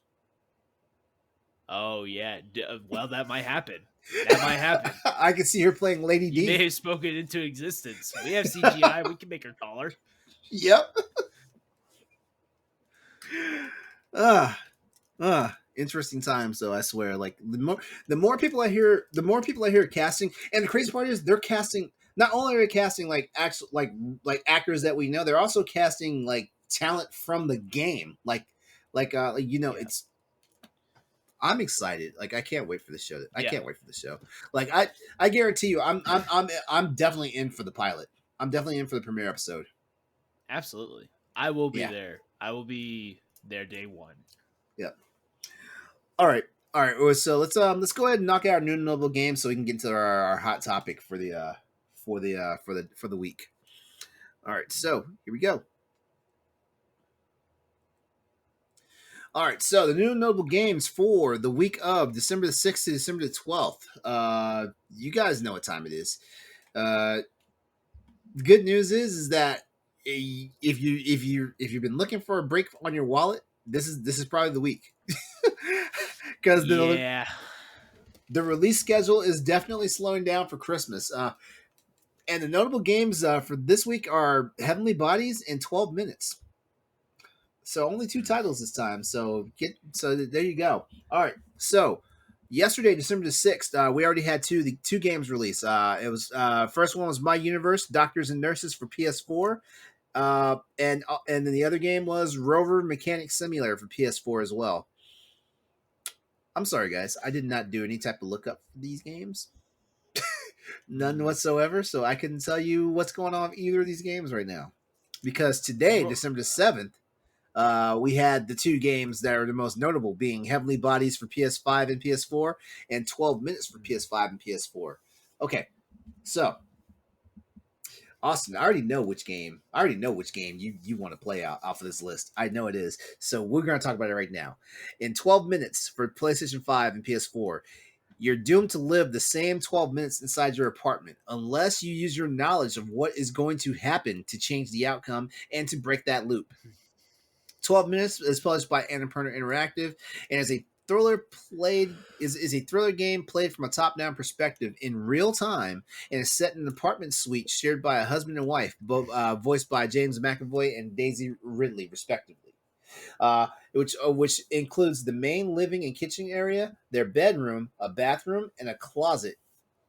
The game also stars the voice talent of Willem Dafoe. Austin, what's your take? Well, first of all, I feel like My Universe Doctors and Nurses might be a Nelly type of game. She plays that 2-point hospital. This might be another one of those 2-point hospital games. So Nelly might all be in on that. Wait, is it a doctor? Is it a hospital simulator? I'm not sure, but I feel like it could be. I feel like it could definitely be. Oh, it is. It is. Yep. I just looked it up. It is. So if you want the Nelly pick of the week, I'm gonna go out on a limb and say that's probably it. Rover Mechanic Simulator sounds like it's like a mechanic simulator, but maybe on the Mars rover, like space rover, maybe. Heavenly Bodies, I don't really. It's not a game for me. But yeah, same.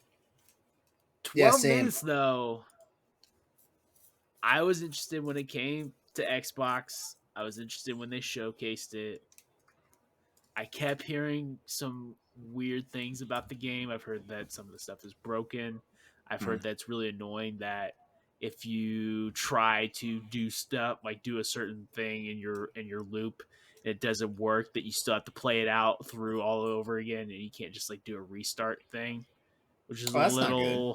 That's not good. Yeah, so now I'm in this thing where I'm like, do I want to play it the right way or do I want to look up a guide and like play it that way, kind of a thing. For $24.99, it looks like it might be a game where you just pick up a guide and just play through it as fast as possible and try to get the platinum on the way. Yeah, I will probably. Oh God, what would suck if this is one of those games where the only way to get the platinum is to see every outcome? That would piss me off. Probably. Well, speaking of like that Nier Automata, playing through every outcome in Nier Automata is so annoying. It was so annoying. Getting every ending because there's 26 endings, I believe. So 12 minutes. I don't know how many endings there are here, but I'm in for anything with Willem Dafoe in it though. So I probably will play this game. Yeah. I don't know if I'm gonna spend the $25, but if I was to pick one to buy, I would probably pick 12 minutes. Speaking of like Heavenly Bodies, the other notable game for this week, and Heavenly Bodies is a game about cosmonauts, the body, and the absence of gravity. Players will wrangle the hands and arms of a 1970s cosmonaut and push, pull, and twist their way through an increasingly precarious range of physically simulated stellar scenarios where without gravity, nothing is still, nothing is secure, and nothing is simple. Discover the ever-changing nuances of weightless motion in this challenging physics game. So there you go. Like I gave you a breakdown of it, just in case people were wondering. Mm-hmm. As a quick reminder, don't forget about the PlayStation Store's end of the year deals promotion live right now and running all the way through to December 22nd. Here's your chance to catch some high-end titles for both PlayStation 4 and PS5 at a savings upwards of 80%. There's hundreds of titles to check out, so do not be a slouch. I put a link to the actual PlayStation Store for the sale in our Twitch stream chat, so check it out. All right. I think we've made it. Oh, I have one follow-up question actually before we move off this topic. Mm-hmm. With its star power and the voice talent, do you think 12 minutes might have a shot at winning the best indie in next year's award cycle? I think it's in this year's award cycle, isn't it? It is? I don't... Wait, is it? Because it was on Xbox 4 or 5 months ago. Oh, I think it might be in the Game Awards if I'm not mistaken. Hold on. Let me check right now. You know what? You might be right. You're right. You know the dumb part is like I edited last week's show and I can't remember if I saw if it was in there. Let's see. Game of the year, best game direction, best narrative, best art direction, best score and music, audio design, best performance games for impact, best ongoing, best indie. 12 minutes. Yep, it's in the best indie category along with Death's Door, Inscription, Kena Bridge of Spirits, and Loop Hero. And let's see if it shows up again on any of the other ones. Actually, the only other indie category is best debut, and so it's not in best debut because this is not the first game from that producer or that studio. Mm-hmm. Okay, so I guess the question is, do you think? I don't know. I feel like any fucking with Kana or Death's Door. No, I haven't heard enough positive things about 12 minutes to think that it'll win. I will say though, I did play Maquette this year that had Jessica Chastain. Yeah. And what's his name? Forgot who the other person was in this game. Yeah, I remember you told me. Um, I remember you told me you were playing that earlier.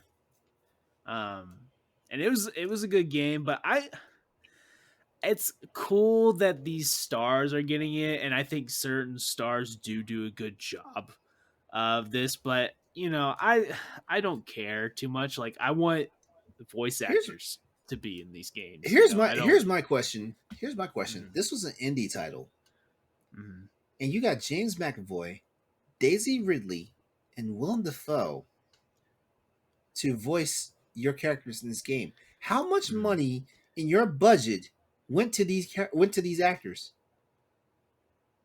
Well, I think it's got the Annapurna since it's Annapurna Publishing. I wonder if they've got the kind of the budget to do these kind of things. Because Mm, Annapurna's pretty big now. They've done mm. a lot of good stuff. They're the ones that also made that McKick or published that McKick game as well. So, Okay. um, I'm just curious because like yeah, with names like these, like these aren't voice actors. These are actors. yeah, yeah, Yeah, I mean, shoot, like I'm pretty sure.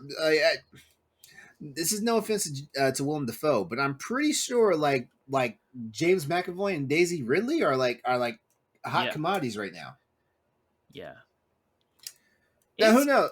Now who knows? Maybe Daisy Ridley was doing this before like her star took off with Star Wars. But yeah, I'm just saying. But I mean, James McAvoy, come on, Professor X, yeah. like I was gonna say like James McAvoy is huge. I worry for Daisy Ridley because I feel like maybe Star Wars could have messed up might have her hurt her career. career. Yeah, Yeah. yeah, because Um, I've heard the two projects she did after Star Wars. Like I've heard about them, but I haven't heard anything about them. yeah, I know one of them was with Tom Holland, and I Yeah, can't remember that name of that movie. And then when it came out, nothing, or maybe yeah. it's not even out yet. I don't even remember. It's been it's been pushed back so much, but I don't know, man. All right. Well, there's your new and notable games for this week. We're interested. Like hit us up on our chat, like either in Discord or on or at Twitter. Let us know like what Yeah, games you may be checking out this week or what games you are looking forward to, and we can't wait to hear some of your stories. We're gonna go ahead and move right on to tonight's big topic because you guys have seen the rumors and we are here to talk about it. So let's get this whole thing started here. All right, so tonight's big topic is Sony actually planning an Xbox Game Pass competitor? This is we a hope big one. so. This is a big one, guys. Like what we've been talking about this for forever on Crossroads. Mhm. So this is a big one.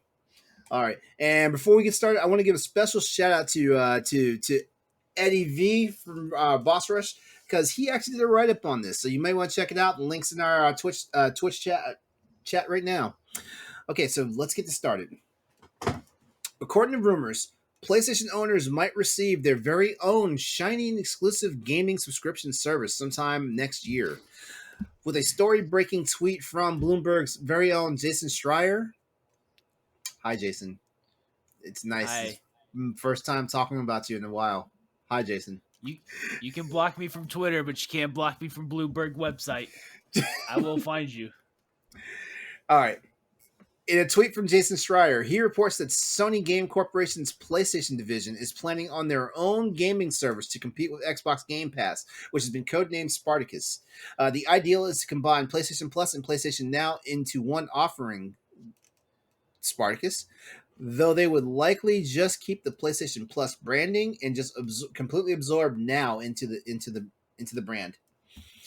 The report says the new service would have tiers, which include the following. We've got tier one, which basically tier one is what everybody has right now. So it's like the monthly drop of games, special discounts, cloud saves, all that good stuff. Like what PlayStation Plus is now, that's tier one. Tier two would offer a large category of PS4 games and eventually PS5 games. Now I want to stop right there before we move on to tier three. I don't like the way they phrase a large catalog of PS4 games because 98% of PS4's catalog is backwards compatible on PS5. So, if this is a going forward thing to help bolster PS5, Like I don't quite understand it, but if they plan on keeping the PS4 brand alive for the next couple of years, this might be a good thing, like people will be able to get a chance to play like more games that they don't want to buy anymore, stuff like that. Even though even though most PS4 games are like $20 now. Yeah. Well, I hate it for a different reason, and my thing was PS4 games, which means if it's a PS4 and PS5 version, are you only going to get the PS4 version with this subscription? Yeah, you're getting the base ass game. You're getting the you're getting the base ass game. That was the part I was like, I don't like the way that's worded. I don't like it.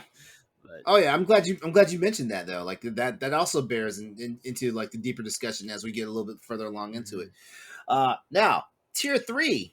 Okay, tier 3. This is where it's basically like it's all that in the kitchen sink. Because with tier 3, we're talking everything that tier 1 and 2 already has, but we're also talking about extended demos, game streaming, PS Now, basically, and access to a library of games going all the way going from PS1 to PS2 to PS3 and PSP. I wonder why PS Vita's not on there. Is it because of the touchscreen stuff? Because they hate it. They hate PS Vita. They don't even want to talk about it. They were killing Freedom Wars on Christmas Eve, man. Christmas Eve. Austin is salty. Freedom Wars and Soul Sacrifice. Santa's going to come to my house and give me a copy of Freedom Wars and say, hey, you can't play this online anymore. That's my Christmas gift. Hey. No, I think it's because of...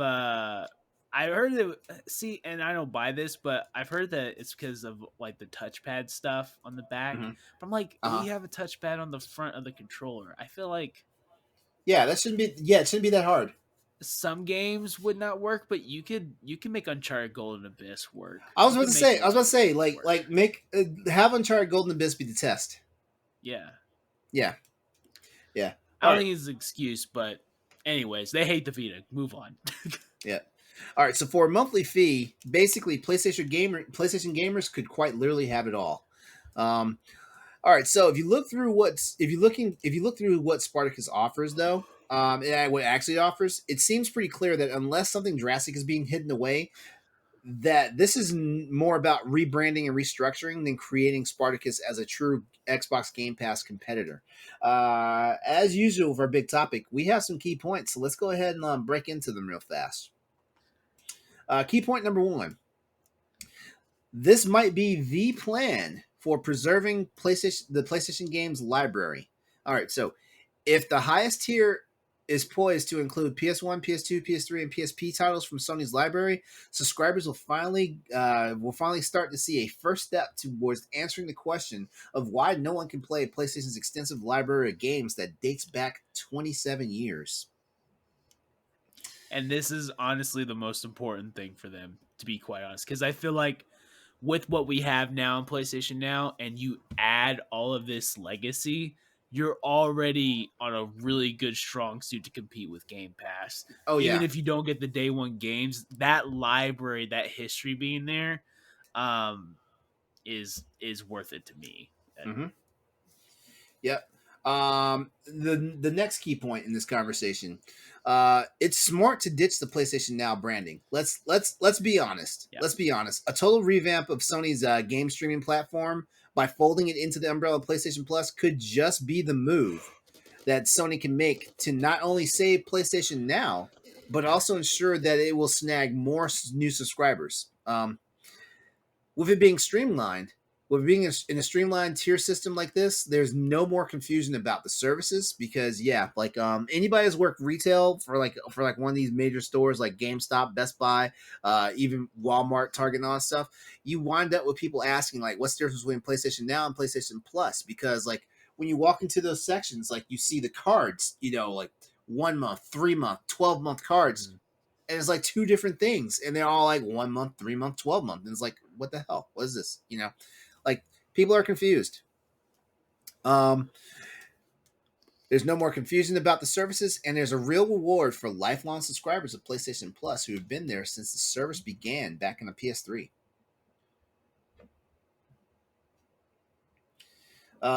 The other key point here is that, well, this isn't so much a key point, but this is basically This is basically saying what cannot happen, and what cannot happen is Sony cannot half-ass this whole endeavor.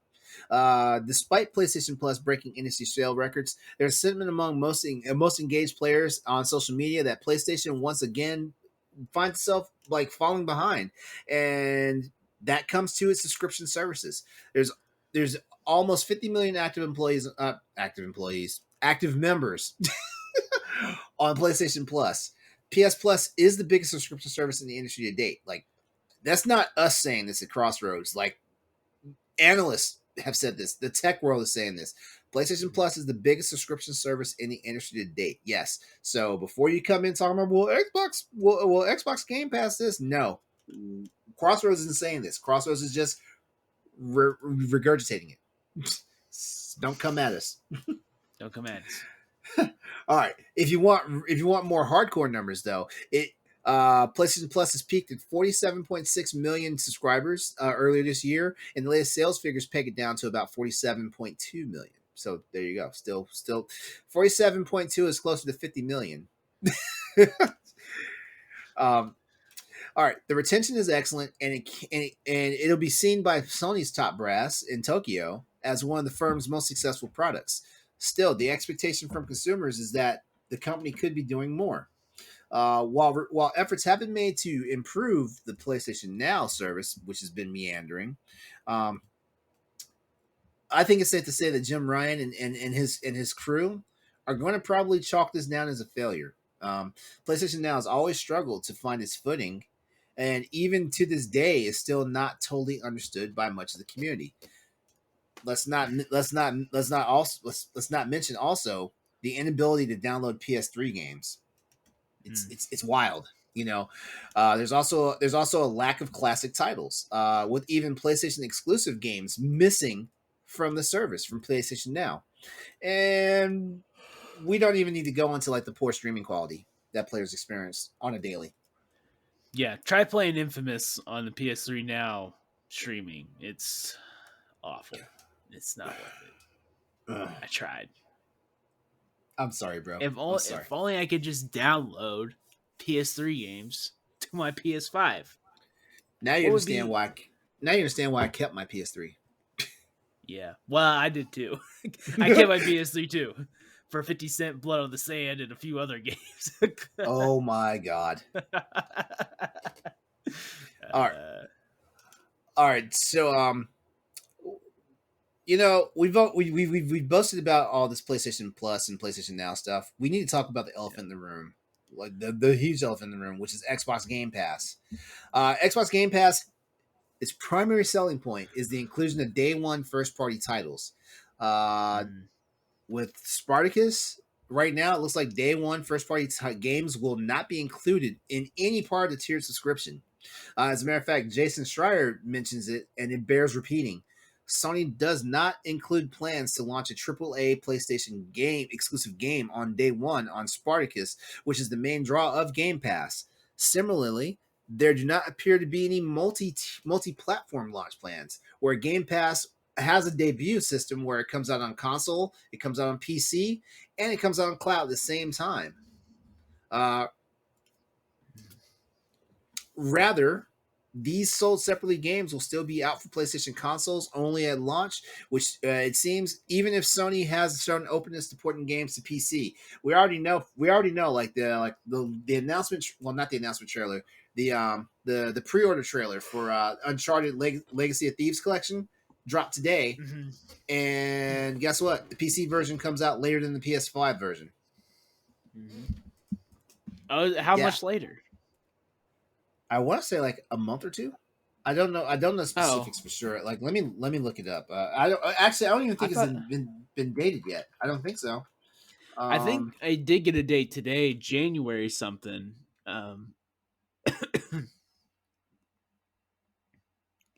think. Let's see, the Legacy of Thieves collection. Well, one thing that's cool about Legacy of Thieves collection is $50. It's not a whole 70. Yeah. So I feel like that's a victory lap by itself. Yeah. Okay, well, so you're getting January 20th. Yeah, January 28th is when the PS5 version comes out. PC release date. I don't see it. It just says 2022. Mm. Yeah. Yeah. So no idea just yet. All right. So let's to sum this all up. What's being offered still very far away from what makes Game Pass so appealing. Sony appears to be terrified of folding up PS5 games, specifically their high profile exclusives, into a subscription service like Spartacus, and they absolutely want to retain the revenue from selling $70 disc and digital copies of the game. In one sense, it's hard to blame. It's hard to blame them. Like, these games are massive bestsellers most of the time, and Sony has a long proven history of producing exclusive mega hits. Let's look at this. They just spent the last console generation dominating Microsoft in both console sales and exclusive offerings. So honestly, they're not in a position of weakness where they would need to fold all their big hits into a subscription service. It'd be cool. It would be cool because, like, one of the big questions I have, I'm a subscriber to Xbox Game Pass on the PC, and it blows my mind that as a person who spends $60 a year on Game Pass, that I'm getting access to games that are normally I'm getting access to games on day one that are $70. Yeah. It's crazy. It's crazy. I still don't understand how there's sustainability in that. Everybody's saying, "Oh, just trust the math." I don't know. Like, I need to see the math first. Well, here's what I'm starting to think of as well. So Xbox Game Pass, $15 a month. It's $180 a year. Uh-huh. And you think about that, that's three $60 games that you're getting every year. And if you think about how games are being sold now, especially on the PlayStation side, where there's some initial sales, but eventually they go that $20 route. You can get Horizon for $20 and God of War for $20 and whatever. If you get them at $180 a year, they're buying 3 PlayStation exclusive games at full price, if you think about it. And then you could just throw a bunch of old games that no one's really playing anyway. I feel like there's a way to do this where to me it would make so much sense. I mean, probably Oh, wait. not, since You know what? Xbox is doing $15 a month. Let me back up for a second, because I did make a mistake there. It's a monthly subscription, so $10 a month for console and PC, and Ultimate is $15 a month. There's no annual, Right. so you just have to roll the whole price up into one batch. So Right. $120 a month, and would you say 180? Yeah, that'd be $180 a year. Yeah, if it's $15. I'm sorry, a year. I'm sorry, yearly. I'm tired. But yeah, I mean, so if you're paying $180 a year, you're getting 3 AAA games, and so now what is Xbox losing? Well, they might be losing a deal on getting the Outriders and the Dungeons and Dragons game and whatever. And that might not be something that PlayStation can do, but if PlayStation could just say, "Hey, we have our library, our PS1, PS2, PS3 library. We're going to give you the PS Plus games, and we're going to give you all of our indie titles that we got you, and then our PlayStation exclusives, and it's $15 a month." That sounds killer. And Mm-hmm. when you get $180 a year, even though they're charging $70 for their games now, you're getting all that money.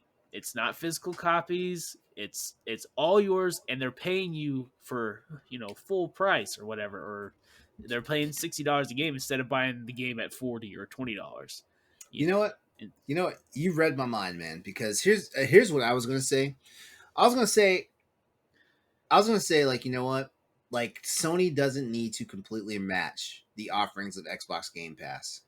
You know, I Mm-hmm. guarantee you, as people listen to me say that, they're gonna be like, "Oh, he's just a one big shill for Sony and all that stuff."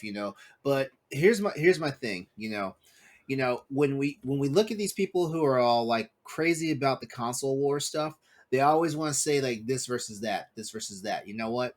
Like, Right. nobody wins a war if they're doing the exact same thing. Nobody wins the Yep. war. Somebody's got to do something better. And on paper, it looks like Microsoft might be doing this whole thing better than Sony is. But we don't know until Sony actually rolls it out and tries it, though. Yeah. So here's what I'm saying. Sony's bread and butter right now is their first party offerings and their exclusives. That is the truth. Mhm. But one thing we also know is that like not every exclusive stays exclusive to Sony. And I don't mean just the games that show up on PC. Mhm. Look at some of the PS4 powerhouses that were exclusives or we thought were exclusives and they showed up on the other consoles. Like Detroit Become Human is the first one that comes to mind. Mhm. Look at that game. That game went on and sold like wildfire after that, and it wound up becoming part of Detroit, maybe not Detroit Become Human, but there are some other games that wound up they became like free games on the Epic Game Store, which Mhm. Sony also has a minority stake in now, stuff like that. Yeah. Not every game that we think is exclusive is really exclusive, because if it's not a true first party title like in-house Sony studio, it's actually a third party that's producing as the first party. you know you have to roll that into account. So like Sony, like keeping their exclusive titles and making an actual selling point. The one thing I can say for sure is that gets them hardcore sales numbers to go against, because one thing that we know is that Microsoft doesn't actually release. We don't know the sales figures of Forza Horizon 5. We don't know that. And I think it's Mhm. because it's gotten muddled with the Xbox Game Pass. I played the game the first day it came out on Game Pass. I don't have an Xbox. Mhm. So yeah, like I said, this is where I'm like the math isn't mathing. Like, yeah, this is how I am. So like at least I know, like, hey, like we know for sure that The Last of Us 2 sold XYZ number of units because that was physical and digital copies. Like, like we Yeah. don't like just because I've downloaded, Forza Horizon 5, that doesn't mean it was an actual sale. Mhm. Yeah. Well, and here's the other thing that's been yet to see it on Game Pass is will Halo Infinite, will Forza Horizon 5 ever price cut? Will it ever be less than $60? Will it ever go on those sales that we're used to seeing PlayStation and Xbox have? Or is it going to go the Nintendo route? Say, hey, you got to give us $60 or you got to subscribe. And that's what PlayStation could also do with theirs is, hey, our games are going to go on sale very often, but if you do the $15 a month, you're going to get all the exclusives and you're going to get our backlog of library, and we'll try to fit in as many other games. I don't think you're going to see as many Outriders and Back for Bloods as you did on Xbox, but I don't think Yeah. PlayStation really has to do that. I think PlayStation just needs to show that put some skin in the game is all they really need to do. Is they need to Yeah. have something in there. I'm And glad you and said that. honestly, the PlayStation now has just as big of a library as Xbox. It's just not as impressive when you see that you have to stream half the games. All the Yeah. PS3 games are streamed. Yeah. And then Oh, go ahead. Go ahead. like, there's not as many day ones and there's not as many new games on there. But it does have a big library that they could carry a lot of that over. You add all the games from the PS Plus collection to that list, it starts to look a little better. You add all those PS Plus games that you get every month, it starts to look a little better of a deal. So Mm-hmm. it it really needs to be combined together because you look at PS Plus collection, which I think a lot of people just forget about those 20 really good games that are on a list that you have to kind of go look for on the PS5. You Yeah. get your PS Plus month, which is by far killing Xbox Gold. It's not even close, even with the weird month that we're getting this month uh, with Godfall. And then you have Mm-hmm. PS Now, where it's like, man, okay, that's look good. That looks good. And then, oh, I can play Red Dead 2, but for how long? Kind of a thing. Like that's Yeah. basically what that is. And most of those people probably already bought Red Dead 2. So now it's just like Akiba's Beat and all these PS3 games I can stream, and it's terrible. I tried playing Fallout 3, Didn't work. Tried to play Infamous. It did not work. It was terrible. By the way, I tried to stream Halo Infinite on my PC. It did not work. It was just laggy. Streaming is not there for all of us Yeah. Okay. out there. So Yeah. um, I think putting this all together, making PS1, PS2, PS3 games downloadable, that will change so much of the fight for Sony if they could just figure that out. Especially if they get more games. Because when they put PS2, I got really excited, but then I was like, man, what if it's just like the GTA games, Bully, Red Dead Revolver, there was like Dark Cloud, uh, 1 and 2 that was the PS2 to PS4 games. I'm like, if it's just those, it's not exciting. But if they get all these other games on there, they get maybe some time splitters on there, who knows? That could change it. So All right, so real quick here. PlayStation Now's software library includes over 700 PS2, PS3, and PS4 games, streamable to PS5, PS4, and PC, and over 300 PS4 titles, which can be downloaded and played on consoles. So there's that. All right, so to wrap this whole thing up,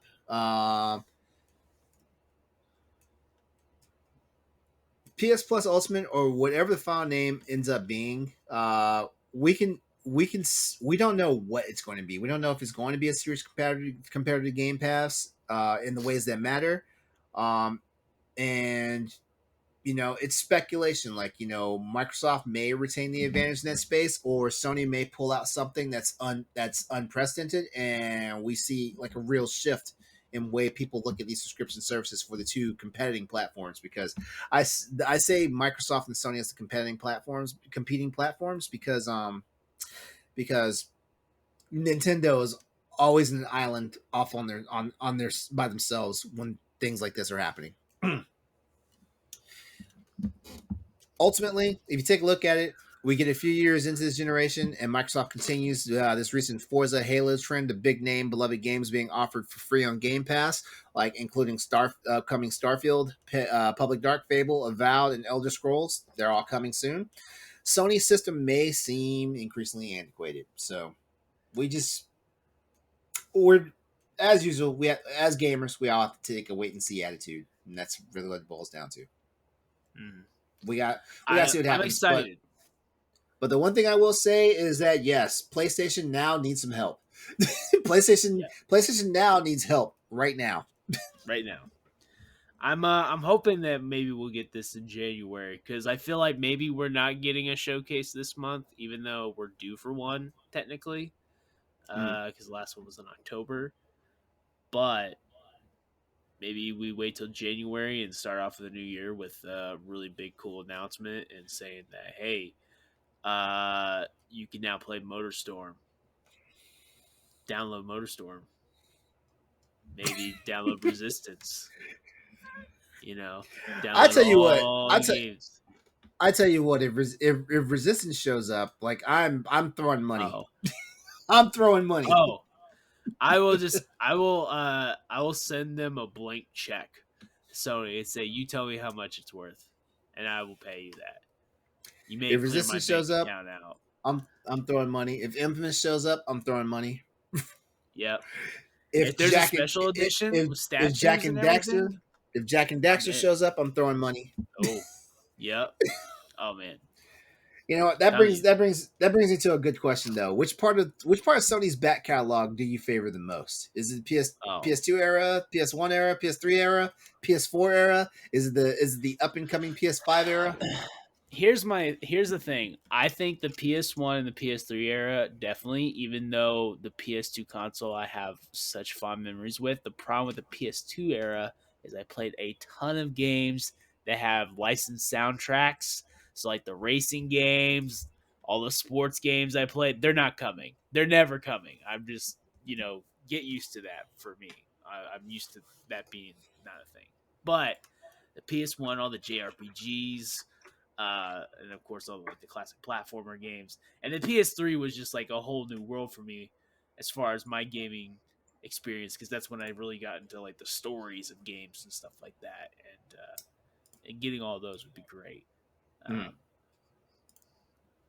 But if we could get some of these PS2 sports games on there, if that was a possibility, I would be over the moon if we could play like some of these games. But it's hard for me. It's hard for me to call. I'm somewhere in between.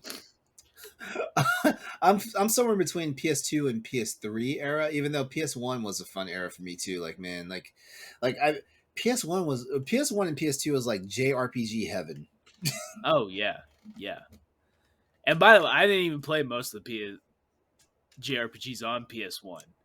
I played it on like the broken versions on PSP and PS Vita and all those. So most people are like, "Man, you didn't even play the good version of the game." You know what? Now I want to go back and play Brave Fencer Musashi. Now I do. All right. Final question here, and we're gonna wrap up the show. Can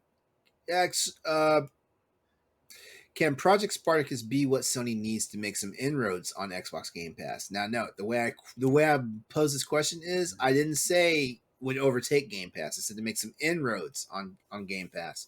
Can it actually do something differently for Sony that'll make people pay attention? Yes. I don't know why they're waiting this long to figure that out, but yes, this is.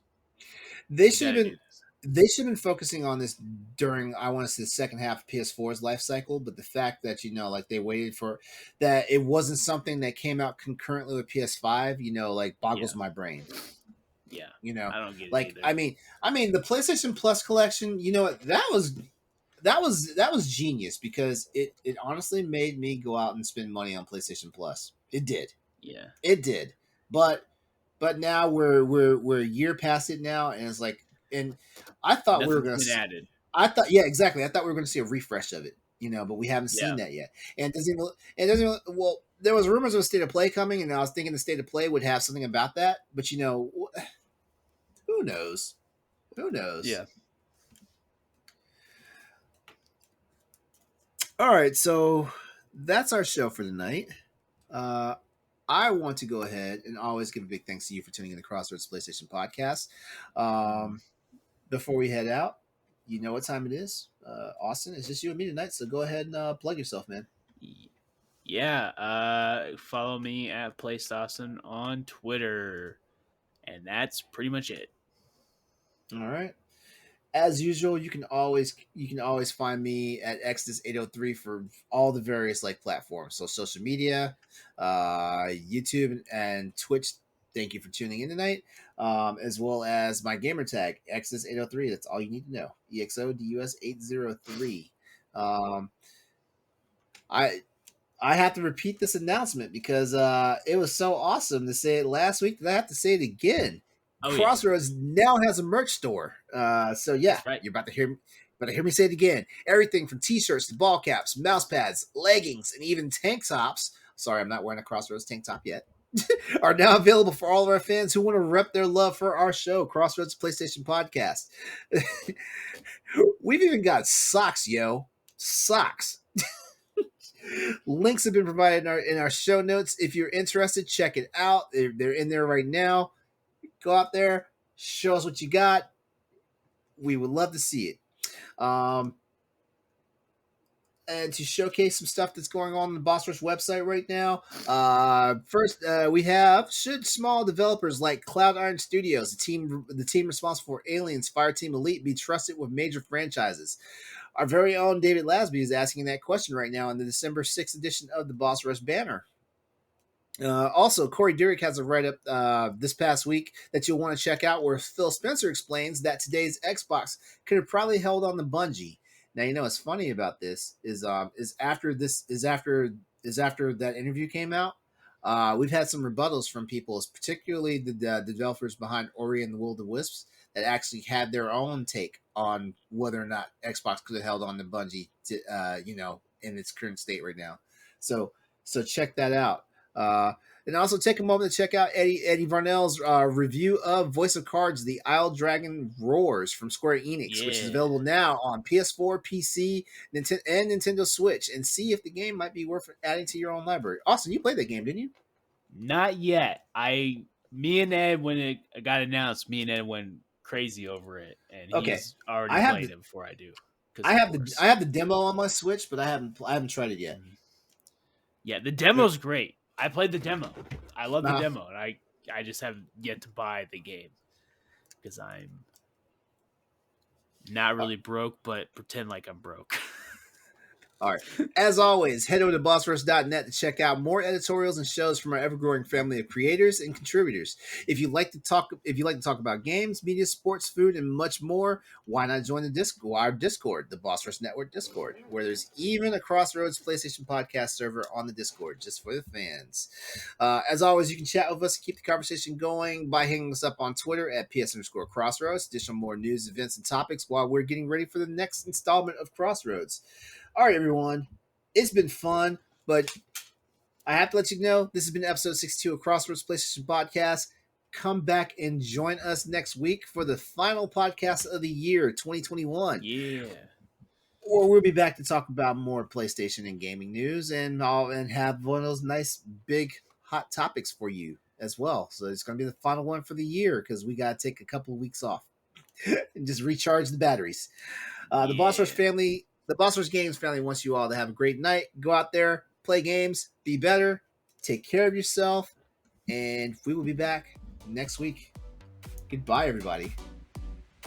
Bye, everyone. Don't forget, eat your beef and cheddar to live long. That's Betty White's secret. Yeah. All right, everyone. Take care of yourselves. Good night.